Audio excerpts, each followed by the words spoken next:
Eh bien, salut Xavier. Eh ben, salut Guilain. Donc, je voulais vous montrer ça. Parce que voilà, il va bientôt être temps de semer les haricots, donc ce serait bien d'avoir les graines.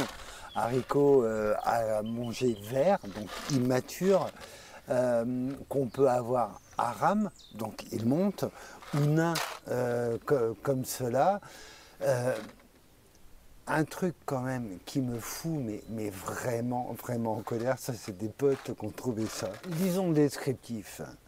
Belle variété sans fil, récolte facilitée par des gousses de 14 à 15 cm poussant au-dessus du feuillage. Ça pousse au-dessus du feuillage. Donc ça c'est pour les particuliers.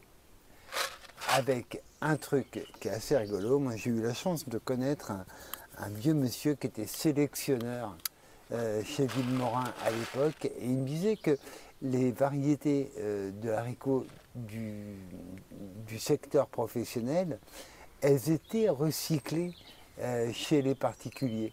Et à quoi on les reconnaît? Elles répondent à des attentes de professionnels. Donc le haricot vert, c'est une espèce de moissonneuse-batteuse, une espèce de batteuse qui sert à les récolter.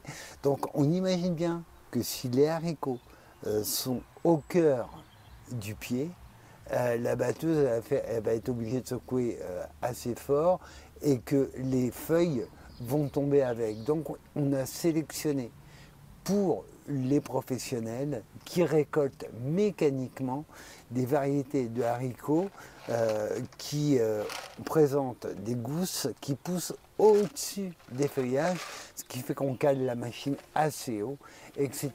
C'est absolument pas des variétés qui sont adaptées aux demandes des particuliers. Après, oui, il y a un côté pratique, effectivement, on les voit, etc.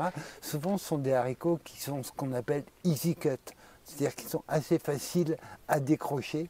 Toujours la même raison, hein, c'est que mécaniquement, l'espèce de batteuse qui les secoue, faut qu'ils tombent assez facilement.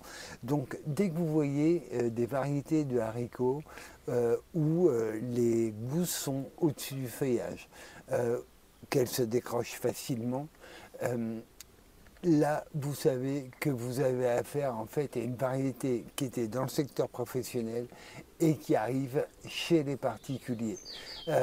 Après, quand on est vendeur de graines et qu'on manque un petit peu d'imagination, on va dire aussi qu'ils sont très fortes à la congélation. Voilà, ça c'est des trucs, faites gaffe quand vous voyez ça écrit sur un paquet, méfiez-vous. C'est pour ça que moi j'aime bien, on le trouve encore chez pas mal de bio, dont Biogerme par exemple, une vieille variété qui doit remonter, je sais pas, je connais pas les dates, mais ça doit être années 60-70, le Contender, le haricot vert Contender.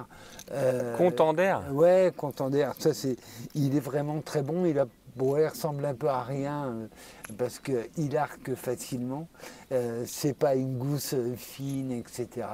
Il est vraiment très très bon. Et il est dur à accueillir, il est caché en plein milieu du feuillage. Et il file pas. Donc Contender, et en plus de ça, l'avantage c'est comme c'est pas une F1, etc., vous pourrez faire votre graine assez facilement. Les haricots sont haut de gamme, donc voilà, faisons nos graines de petits pois, de fèves et de haricots, bien sûr. Là, le cycle est nettement plus long, hein, entre le haricot vert immature et obtenir des gousses mûres avec des grains dedans qui soient mûrs également. Oui, c'est quand même nettement plus long que quand on cueille en verre. Néanmoins, ça vaut la peine. C'est assez cher, hein, les haricots, mine de rien. Donc, pour conclure, au niveau des variétés de haricots, voilà, cherchez pas forcément les super modernes.